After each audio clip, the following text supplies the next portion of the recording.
우리가 주님을 믿고 주님의 일을 할 때에 때때로 엄밀하게 따져보면 하나님을 전적으로 의지하고 하나님을 믿고 일하는 것이 아니라 자기의 능력을 믿고 또 자기의 어떤 재능을 믿고 일할 때가 제일 많이 있습니다. 그래서 사람들이 내가 어떤 일들을 이루어 놓았을 때에 그 일에 대해서 칭찬해 주지 않거나 또 인정해 주지 아니하면은 실망할 때가 많이 있습니다. 그래서 자신이 무엇을 이룬 것처럼 착각할 때가 참 많이 있습니다. 그러다 보니까 일이 잘 되어지면 자기 자신도 알지 못하는 사이에 자기의 교만이 여지없이 드러날 때가 많이 있습니다. 우리가 참 하나님의 일을 하면서 경계하고 조심해야 할 부분입니다. 그런가 하면 또 반대로 어떤 사람들은 하나님의 일을 분명히 맡아서 해야 됨에도 불구하고 하나님의 능력을 의지하지 않고 또 자기 열등감에 빠져서 일을 하지 못할 때가 많이 있습니다. 그렇기 때문에 내가 하나님 앞에서 어떤 존재인가 라고 하는 것은 사실 그렇게 중요한 것이 아닙니다. 중요한 것은 무엇이냐면 내가 얼마나 하나님을 의지하는가, 또 내가 어떤 일들을 할 때 하나님께서 나와 함께 하시는가, 그것이 중요하다라고 하는 것입니다.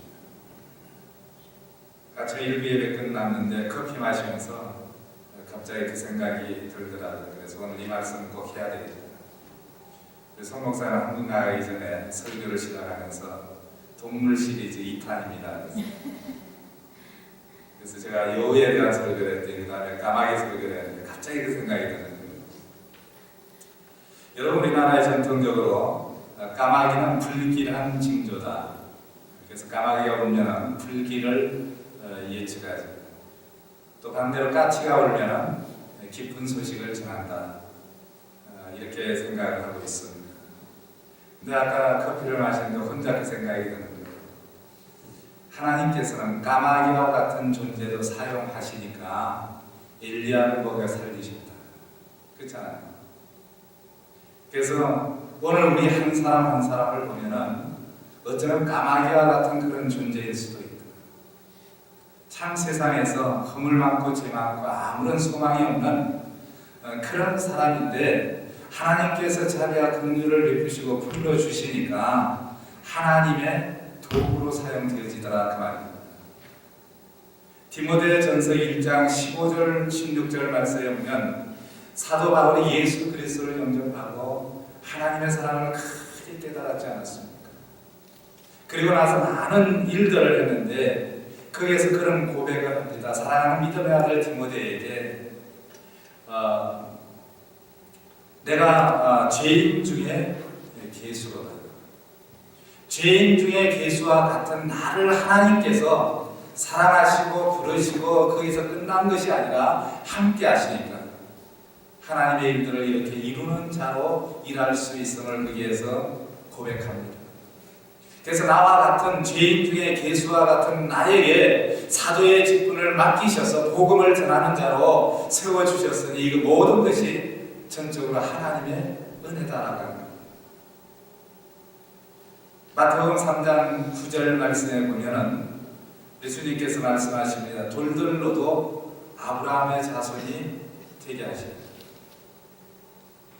정말 돌과 같은 그런 아무 쓸모없는 그런 존재도 하나님께서 원하시고 부르시면 아브라함의 자손을 만드시는 하나님이시다.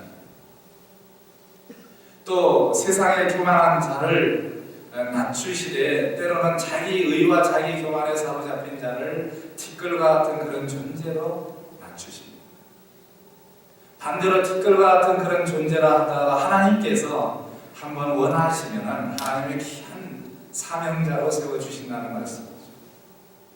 다윗이 고백했던 것이 무엇입니까? 티끌만도 못한 나와 같은 자를 하나님께서 이렇게 사랑하시고 은혜 베푸셨다. 그것을 감사하고 있습니다. 이 성경에는 하나님께서 사람들을 부르시고 하나님을 바라보는 훈련을 시키셔서 어떻게 그들을 사용하시는가로 가득 차 있어요. 그래서 성경을 이런 관점에서 보면 창세기 1장에서부터 요한계시록까지 하나님께서 만드시고 부르시고 택하신 그 사람들을 때로는 되지 못한 사람도 있고 때로는 준비된 사람도 있고 그렇지만 하여튼 간에 그들을 부르셔서 하나님께서 어떻게 다듬으셔서 하나님의 놀라운 일들을 이루어 가시는가로 가득 차 있습니다. 그리고 그들에게 일을 맡기시면서 주시는 말씀이 있습니다. 여러분 성경의 이런 관점에서 다시 한번 볼 수 있기를 바랍니다. 그래서 많은 사람들을 부르셔서 하나님의 일을 맡기시면서 마지막에 꼭 주시는 말씀이 있어요. 그 말씀이 무엇입니까? 한번 따라 하십시다. 내가 너와 함께하리라. 내가 너와 함께하리라. 때로는 하나님의 일을 맡은 사람들이 두려워 떱니다. 내가 이 일을 어떻게 감당해야 될까? 그때마다 하나님께서 그들에게 힘을 주시고 주신 말씀이 무엇이에요? 두려워하지 말라. 내가 너와 함께 하리라. 하나님은 그 사랑하는 자들에게 늘 그렇게 말씀하십니다. 내가 정녕 너와 함께 있으리라. 그렇습니다. 내가 누구냐가 중요한 것이 아니라 내가 하나님의 능력의 손에 붙들려 있는 것. 전능하신 하나님께서 나와 함께 하시는 것. 그것이 중요하다라고 하는 것입니다. 여러분 아무리 유능한 사람이라도 하나님이 함께 하시지 않으면 아무 일도 할 수가 없습니다. 여러분 사울왕은 얼마나 능력이 있는 사람이었습니까? 그러나 하나님의 신이 떠나서 하나님이 함께 하시지 않으니까 버림받은 자가 되어지지 않습니다. 그러나 그와 반대로 아무리 무능해도 하나님이 함께 하시면 하나님의 놀라운 일을 창조하는 기적의 주인공들이 되어질 수 있다는 거예요. 오늘 여기 앉은 여러분들이 우리 개개인을 보면 특히 자신을 바라볼 때는 나는 부족한 자다 이런 생각들을 많이 합니다. 그렇지만 이런 부족한 자라 하더라도 하나님의 전능하신 손이 우리를 붙들고 계시고 하나님께서 함께 하시면 우리도 상상할 수 없는 그런 놀라운 일들을 이루어가는 그런 일꾼들이 되어질 수 있다는 거예요. 그래서 하나님께서 연약한 자들에게 늘 하시는 말씀이 너 자신을 의지하지 말라는 거예요. 내가 있잖아. 내가 너와 함께하겠다. 이사야서 41장 10절에 보면 이사야 선지자를 통해서 하나님께서 주시는 말씀이 거기에 기록되고 있습니다. 두려워 말라. 내가 너와 함께 함이니라. 놀라지 말라. 나는 네 하나님이 됨이라. 내가 너를 굳세게 하리라. 참으로 너를 도와주리라. 참으로 나의 의로운 오른손으로 너를 붙들리라. 여러분 이 세상에 주님의 일을 하는 가운데 가장 복된 일이 무엇입니까? 하나님께서 함께 하시고 하나님께서 그 오른손으로 나를 붙들어 주신다는 그것보다 더 복된 일이 어디에 있겠느냐 그 말이에요. 성경에는 많은 이 믿음의 사람들과 그들의 행적이 기록되어져 있습니다. 그런데 대부분 하나님께서 그들에게 확인시켜 주는 것이 있습니다. 다시 반복해서 말씀드리면 그것이 무엇입니까? 내가 너와 함께 내가 너와 함께 있어. 이런 말씀들을 성경에서 계속해서 반복하고 있습니다.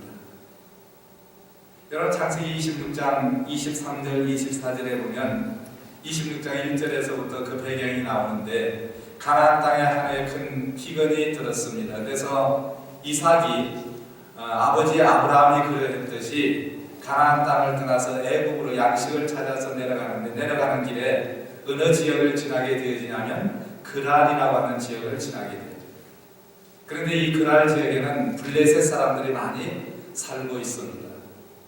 그런데 거기서 잠깐 정착을 해서 그의 농사를 지었는데 우물을 파고 농사를 지었는데 좋은 물이 나오고 농사가 잘 되어졌어요.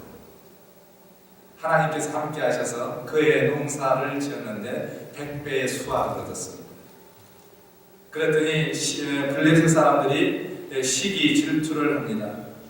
그래서 이 블레셋 사람들이 이삭이 파놓은 우물들을 빼앗습니다. 그러면 이삭은 다투지 아니하고 옮겨서 다른 장소에 우물을 팝니다. 또 좋은 삶이 터집니다. 이러기를 몇 차례를 했어요. 그리고 23절, 24절에 보니까 이삭이 기근을 피해 그랄 지역에서 이런 일들이 계속 반복되어졌는데 그 밤에 여호와께서 그에게 나타나 이르시되 나는 네 하나님 네 아버지 아브라함의 하나님이니 두려워하지 말라. 내 종 아브라함을 위하여.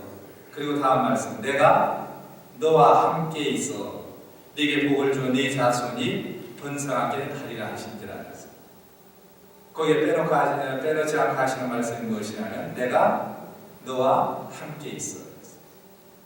하나님께서 함께 계시니까 그 땅에서 남의 땅에서 남의 지역에서 농사를 지었는데도 놀라운 수확을 거두었다라고 합니다. 여러분들도 잘 아시죠? 창세기 28장 15절에 보면 야곱이 아버지 이삭과 형 에서를 속이고 장자의 명분을 빼앗아 가지고 이제 형 에서가 죽이려고 하니까 그것을 피해서 외삼촌 라반의 집으로 도망을 합니다. 그런데 15절에 보니까 루스라고 하는 지역, 우리에게는 베델로 잘 알려져 있죠. 그 지역에 이르렀을 때에 고나에서 돌을 베개하고 잠이 들었습니다. 그런데 하늘에서 사닥다리가 나고 하나님의 사자들이 오르락내리락 하는 것을 보고 잠에서 깨웠어요. 야곱이 몇 가지 소원했어요. 내가 소득의 10분의 1도 드리고 어디를 가든지 하나님께 예배드리겠습니다. 그때 하나님께서 창세기 25장 15절에 그렇게 말씀하십니다. 내가 너와 함께 있어. 입을 열어서 첫 번째 하신 말씀이 무엇이냐면 내가 너와 함께 있어. 네가 어디로 가든지 너를 지키며 너를 이끌어 이 땅으로 돌아오게 할지라 내가 네게 허락한 것을 다 이루기까지 너를 떠나지 아니하리라. 여러분 하나님께서 우리 각 사람에게 이루시고자 하는 목적이 있으며 뜻이 있어요. 그런데 그 뜻을 다 이루기까지 하나님께서 나를 떠나지 아니하시고 함께 하시고 붙들어 주시고 능력을 베풀어 주신다면 그것보다 복된 일이 어디에 있습니까? 여호수아서 3장 7절에서는 이제 모세의 뒤를 이어서 가나안 땅으로 이스라엘 백성들을 인도해서 가는 모세는 마음속에 큰 두려움이 있었어요. 해야 할 일이 너무나도 많았어요. 그때 그 두려워하는 여호수아에게 하나님께서 주신 말씀이 내가 모세와 함께 한 것 같이 너와 함께 하리라. 또 사사기 6장 16절 말씀에 보면 이제 이스라엘 백성들이 미디안의 공격을 받을 때 속수무책입니다. 대책이 없어요. 그때 하나님께서 기드온을 사사로 세우십니다. 기드온은 나와 같은 자가 어떻게 사사로 세움을 받겠습니까? 도무지 일을 이룰 수가 없습니다. 그랬더니 하나님께서 사사 기드온에게 하신 말씀이 6장 16절에 기드온에게 내가 너와 함께하여 미디안을 치기를 한 사람 치듯 하리라 그랬어요. 그때 미디안 군사들이 10만 명이 넘게 진을 치고 있었습니다. 그런데 그 미디안 군사 대하기를 한 사람과 싸우는 것처럼 하리라. 어떻게 이런 일이 있을 수가 있겠는가? 그 해답이 무엇입니까? 내가 너와 함께하리. 내가 너와 함께할 때 이 놀라운 일들이 일어나겠다라고 합니다. 마태복음 28장 18절부터 20절 말씀에 보면 이제 예수님께서 승천하시기 전에 제자들에게 주신 말씀이 있습니다.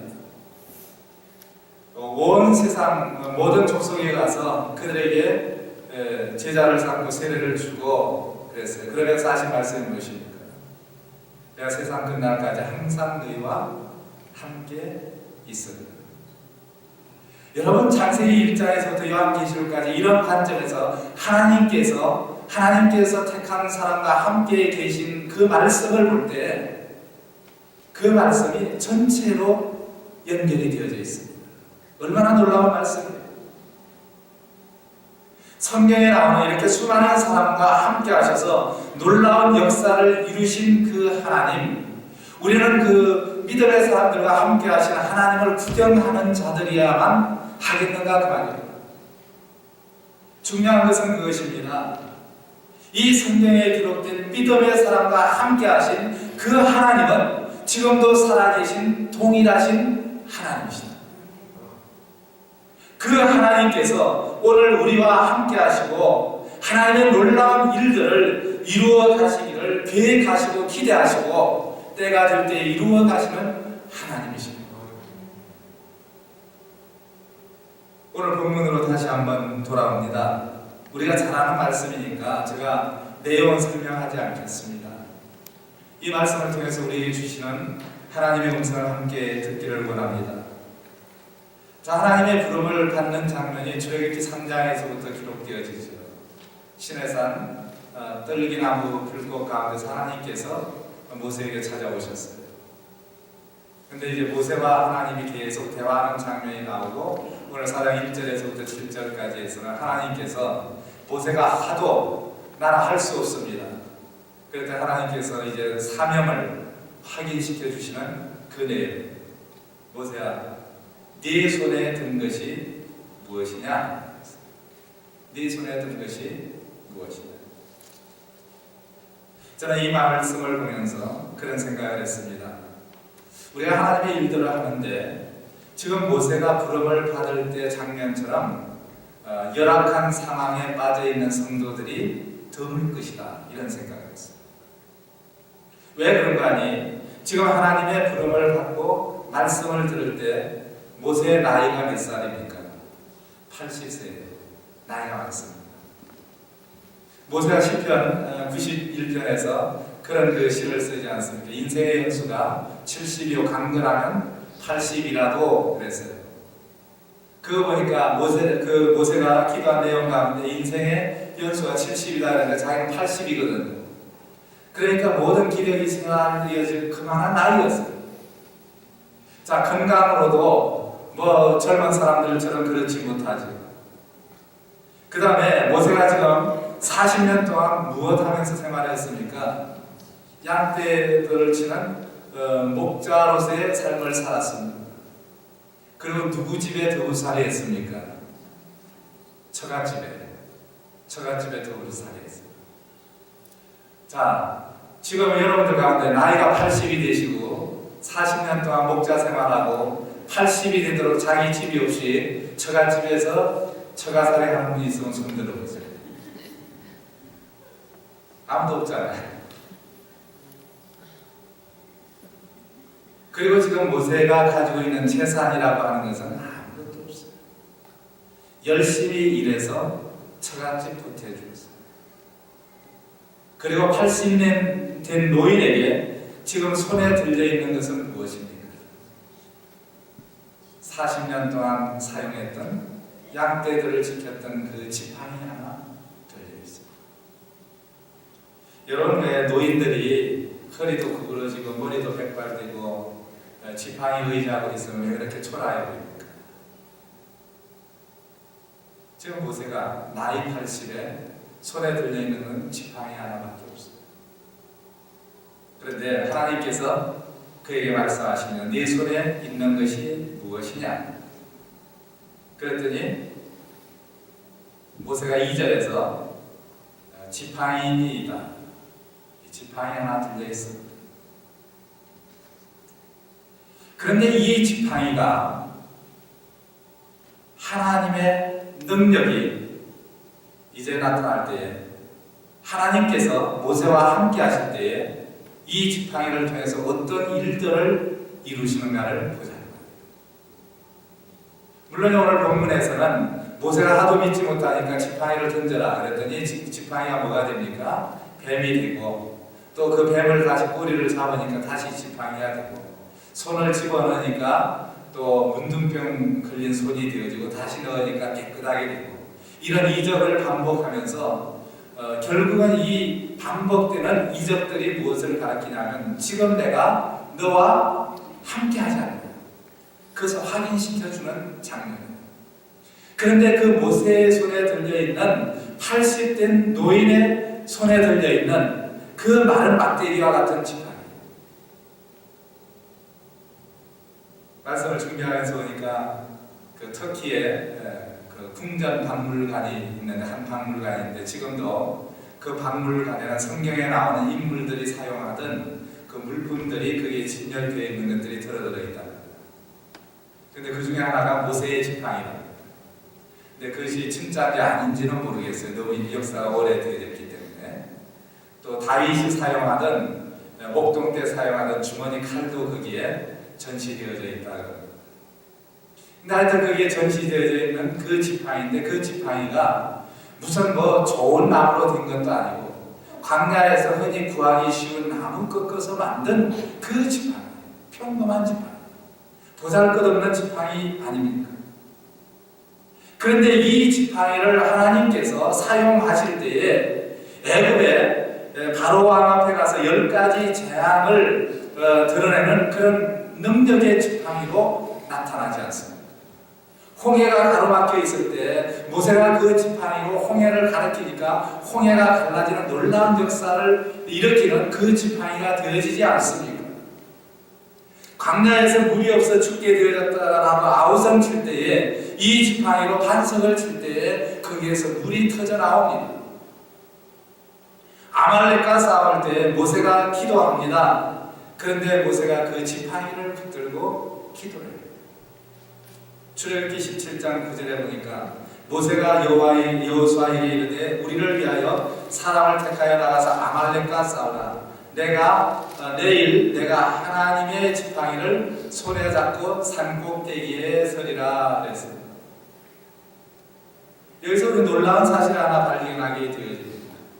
지금까지 양떼를 칠 때 사용했던 그 지팡이가 언제부터 그 이름이 바뀌어졌습니다. 무엇으로 바뀌어졌습니까? 하나님의 지팡이로 바뀌어졌습니다. 양떼를 치는 목동이의 지팡이가 아니라, 목자의 지팡이가 아니라 하나님의 지팡이를 손에 잡고 산꼭대기에 서요. 아말렉과 전투를 할 때 이미 모세는 이 지팡이를 통해서 하나님의 놀라운 능력들을 체험하는 그 기적을 체험했던 거예요. 그렇기 때문에 하나님의 지팡이를 손에 잡고 산꼭대기에 서리라 했어요. 양을 칠 때 양떼를 인도했던 그 지팡이, 때로는 피곤하고 지칠 때 몸을 지탱했던 그 평범하고 별다른 값어치가 없는 그 지팡이가 나중에 어떤 지팡이가 되어졌습니까? 이스라엘을 인도하는 지팡이, 아말렉과의 전투에서 승리하는 그 승리의 지팡이가 되어졌다라고 하는 것입니다. 이제 모세의 손에 들려있는 이 지팡이는 모세의 지팡이가 아니라 새롭게 들려진 하나님의 능력을 나타내는 하나님의 능력의 지팡이로 바뀌어지더라라고 하는 것입니다. 그래서 이 지팡이를 통해서 하나님께서 함께 하신가, 백성을 향한 하나님의 사랑과 능력이 어떠한 것인가를 나타내 보여주었습니다. 말씀드린 대로 모세가 하나님께 부름받을 때에 그가 가지고 있는 것은 아무것도 없었어요.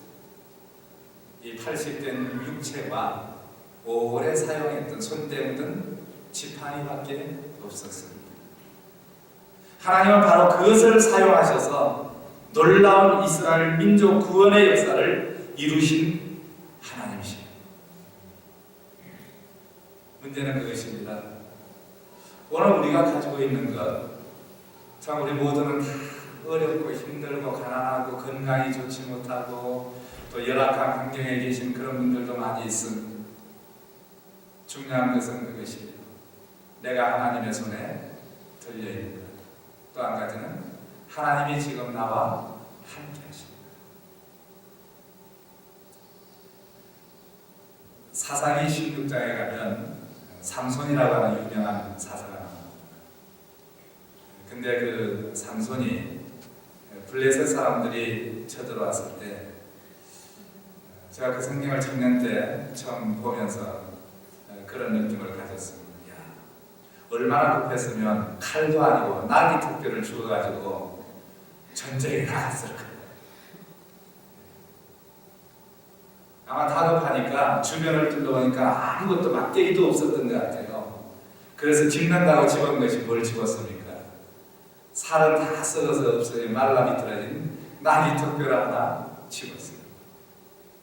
이 나귀 턱뼈를 가지고 나가서 싸웠는데 몇 명을 그날 쳐서 죽였다 했습니까? 1000명을 쳐서 죽였다 했어요. 제가 아무리 생각해도 도대체 이해가 안 됐거든요. 왜냐하면 자 1000명이 미디안 군사들은 칼과 창으로 무장된 군사들입니다. 그들과 칼로 가지고 다가오는 사람에게 요즘 그저께 신문에 보니까요, 이제 무인 항공기가 떠서 이제 전투에 투입이 되어지는데 그 무인 항공기를 미국에서 개발한 레이저 빔으로 쏘아가지고 떨어뜨리는 무기를 개발했어요. 그래서 몇 초 안에 무인 항공기를 떨어뜨렸는데 그 비용이 1불도 안 든답니다. 지금 전투기를 떨어뜨리려면 미사일 하나 쏘는데도 엄청난 돈이 들어가는데 무인 비행기가 이제 공격을 해서 올 때에 레이저 빔으로 딱 조정해서 버튼만 탁 누르면 레이저 빔이 착 나가기만 하면 비행기가 불이 나가지고 떨어져 버려요. 그 시험을 했는데 성공을 다 했거든. 근데 그 비용 1달러도 들지 않는다. 미디안 군사 1000명이 올 때에 나귀 턱뼈가 아니라 레이저 빔으로 탁 쏘아서 죽이면은 그거는 가능한 일이다 그거. 제가 청년 때 뭘 생각을 했냐면 일렬로 1000명을 쫙 세워놓고 저 사람들은 아무 반응을 안 하고 대안도 안 하고 나 혼자서 나귀 턱뼈로 1000명을 때려서 죽여도 나중에 몇십 명만 죽여도 내가 지쳐서 내가 죽을 것이다. 여러분 그런 생각 안 해봤습니까? 재밌는 생각이잖아요. 여기서 말씀하고자 하는 것이 무엇입니까? 나귀 턱뼈도 중요한 것이 아니고 1000명을 죽였다라고 하는 것도 중요한 것이 아니에요. 중요한 것은 무엇입니까? 하나님께서 기도원과 함께 하신다는 사실. 하나님께서 기도원과 함께 하시니까 도무지 이루어질 수 없는 그런 기적이 거기에서 일어나더라라고 합니다. 이런 말씀을 드리자면 시간이 모자라지 않습니다. 여러분, 하나님의 기적이 하나님께서 함께 하심이 가장 크게 드러난 사건이 있습니다. 그것이 무엇입니까? 죄수들을 죽이는 사형틀인 그 나무 십자가를 사용하셨습니다. 예수님이 그 십자가에 매달리셨어요. 매달리신 그 십자가를 사용하셔서 하나님은 놀라운 구원 역사를 이루신 하나님이십니다. 하나님께서 함께 하실 때 이런 놀라운 역사이다. 아까 제가 서두에서 그런 말씀을 드렸습니다. 불길의 징조인 까마귀를 하나님께서 사용하실 때 하나님은 생명을 살리는 하나님의 선지자를 살리는 이 놀라운 일을 이루신 하나님이 아니시냐는 말이에요. 중요한 것은 우리가 가진 것이 무엇이든지 그것이 우리 손에만 들려있으면 아무 일도 일어날 수 없는 무의미한 그런 것이다라고 하는 거예요. 그저 우리 인생에 먹고 사는데 사용되어지는 그런 도구일 뿐이다라고 하는 것입니다. 그러나 우리의 손에 들려있는 것이 우리가 보기에는 보잘것없고 무의미한 것 같지만 하나님께서 함께 하시고 하나님의 능력이 함께 하실 때 거기에서 놀라운 역사들이 기적들이 창조되어진다라는 거예요. 사도 바울은 이 비밀을 누구보다도 잘 깨달았지 않았습니까? 아까 서두에서 말씀드린 대로 죄인 중에 계수인 나와 같은 자를 하나님께서 부르셔서 사도로 세우시고 이거 얼마나 큰 일이에요. 그래서 늘 사도 바울은 하나님께 빚진 자로 사람들에게 빚진 자로서의 삶을 살았던 것을 우리가 보지 않습니까? 바로 그가 고백하는 것이 빌립보서 4장 13절에서 내게 능력 주시는 자 안에서 내가 모든 것을 할 수 있느니라. 이 고백이 그의 믿음의 삶 가운데서 나온 고백이다라고 하는 것입니다. 여러분 말씀을 정리합니다. 하나님의 손에 쥐어져야 하는 것이 무엇일까? 우리가 하나님의 능력을 나타내고 드러내야 할 것이 무엇일까? 어떤 사람은 그것이 재능일 수도 있고 어떤 사람은 건강일 수도 있습니다. 그러나 우리 인생 전체를 놓고 볼 때 우리의 삶 자체가 하나님의 손에 쥐어지는 그런 믿음의 성도들이 되어져야 되겠다. 오늘 얼마나 많은 사람들이 하나님을 섬기고 하나님의 영광을 드러내고 하나님의 일들을 한다라고 하면서도 어떤 결정적인 일들 앞에서는 하나님은 제쳐놓고 자기의 주장이 앞서고 자기의 잘난 것을 드러내고 자기의 어떤 것을 의지해서 그 일을 이루어 가기를 원한다라고 하는 것입니다. 비록 우리 인생이 보잘것없고 배움이 없고 가진 것이 없고 건강이 없고 모든 것이 부족해도 마치 모세의 손에 들려있는 이 보잘것없는 닳고 다른 지팡이와 같이 그런 생각 해보지 않습니까? 이 지팡이가 뭐 선한 지팡이겠습니까? 돌을 때리기도 하고 또 그 짐승들을 쫓기도 했던 그 지팡이 때로는 부러지기도 하고 그런 보잘것없는 지팡이 아닙니까?